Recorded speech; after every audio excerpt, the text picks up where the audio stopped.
One of the most prominent science fiction films, Solaris was directed by Andrei Tarkovsky in 1972 in the Soviet Union, based on the story by Stanislaw M. At the core of Solaris lies the mysterious planet Solaris, which becomes a mirror reflecting the deepest fears, desires, and regrets of the characters. Tarkovsky's film transcends the boundaries of traditional science fiction, offering a poetic and philosophical exploration of human nature. Tarkovsky did not like entertaining, so-called genre films, but it was in this film that he perhaps came closest to the genre canon. Despite all the complexity, the film has a fairly clear plot. Psychologist Chris goes to the mysterious planet Solaris, where an orbital research station is located, to decide whether to continue research. In addition to his colleagues, he discovers so-called visitors at the station. These manifestations, stemming from the intelligent plasma covering the planet, replicate individuals associated with the astronauts' unbearable sense of guilt. For example, Hari appears, looking like Chris's wife, who died on Earth several years ago. Talking about the meaning of the film, Tarkovsky says, "Man's unending quest for knowledge, given to him gratuitously, is a source of great tension, for it brings with it constant anxiety, hardship, grief and disappointment, as the final truth can never be known. Moreover, man has been given a conscience, which means that he is tormented when his actions infringe the moral law, and in that sense even conscience involves an element of tragedy." The science fiction writer and critic Brian Aldiss said in his review of the film that, "The method of the film is to speak mainly in long-held takes, very carefully composed, yet always to leave much that is mysterious. Indeed, there is no rush when watching. The frame is successively and imperceptibly replaced by another frame. We are given the opportunity to stop and think about the words spoken or look at the objects of the fantastic interior of the space station." The widescreen format was used in other Tarkovsky films, but here it has its own unique purpose. It highlights the station's interior and serves as a storytelling aid.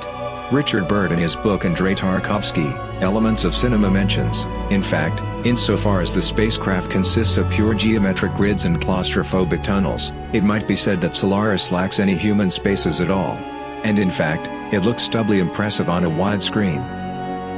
An interesting comment on the use of black and white scenes is made by Vita Johnson and Graham Petrie when they say, "Black and white, often with sepia or blue tinting, normally suggests an alternative reality, that of dreams or memories or the historical past, in Solaris and Mirror and, on occasion, Stalker."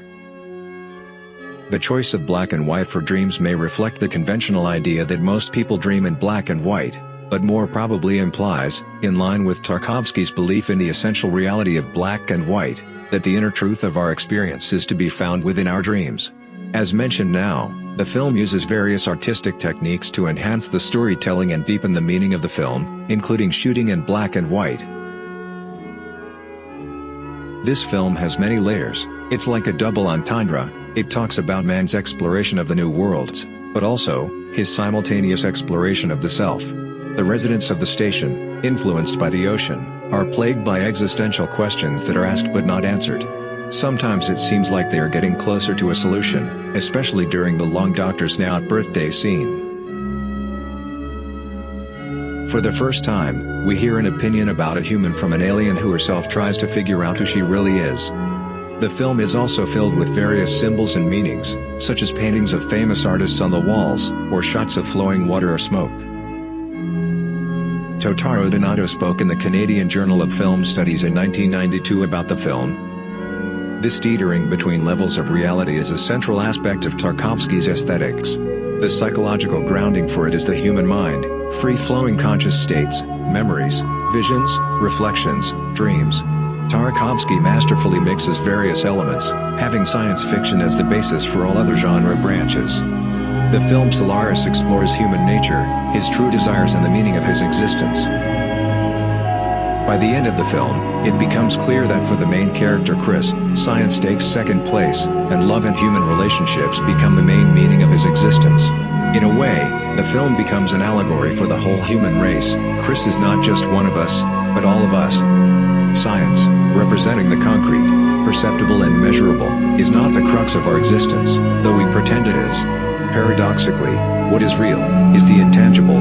Love and human connection are what we live for, and against this, all the wonders of the universe do not compare.